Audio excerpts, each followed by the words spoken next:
Designing, optimizing, and maintaining a database administrative solution using SQL Server 2008. Here's what we're going to cover. In this introductory module, we're just going to sort of outline the table of contents, and I'm going to introduce you to the SQL Server toolset that will be your way of interacting with the product. Next, we're going to look at functional concepts and architecture for SQL Server, followed by physical concepts and architecture. So sort of how SQL works from a logical standpoint, and then what SQL actually looks like physically sitting on a server. We'll talk about planning and installation, which will sort of take into account all the factors we talk about in those two nuggets. Then we'll actually install SQL Server 2008. We'll create and use a database in the nugget after that, so you can really get a view for how this all comes together. Then we're going to step back to sort of other installation-related topics like migration, consolidation, and upgrading a SQL Server from an older version of the product.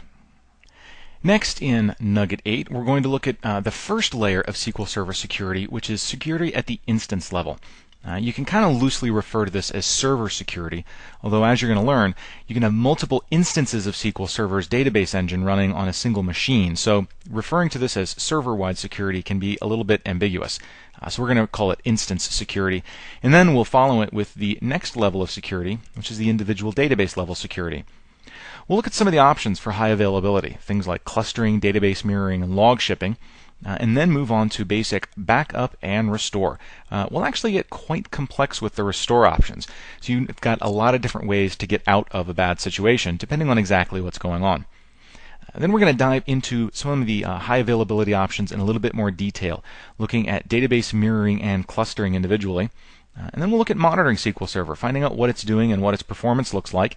And if you're not happy with the performance, we will then go into optimizing that performance, making it a little bit better. At least touching on the things that you as a SQL Server database administrator can do to affect performance. Not necessarily the things that a developer would do to improve the performance of a database-centric application. Then we'll move on to some maintenance and management topics. In 16, we'll look at maintenance, how to rebuild databases, rebuild indexes, look at the query optimizer to understand statistics and so forth, and look at managing SQL Server. Things like managing resource utilization, designing policies for policy-based management, looking at data compression strategies, and even some ways of automating SQL Server management. SQL Server Agent is one way to automate SQL Server management, and we will spend some time looking at how to set up operators and notifications and jobs that use alternate credentials, and even jobs that target multiple servers. Finally, we'll wrap up with ways of connecting multiple SQL servers together and distributing data.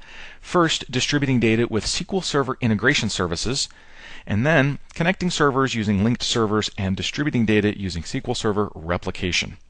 Are you ready to go? Let's get started. First, let's just take a look at some of the tools we'll be using in SQL Server, including SQL Server Management Studio and the SQL Server Configuration Manager. The SQL Server Configuration Manager is sort of your place to deal with all the different services that SQL Server has, making sure they're set to start automatically or manually, or changing the accounts that they use to log on.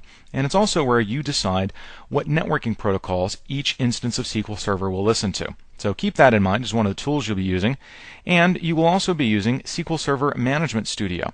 SQL Server Management Studio is sort of the all-in-one management interface. That's where you'll tell SQL Server what to do, create and manage databases, and really this is your central launching point for just about all the management tasks that you'll be expected to know about SQL Server.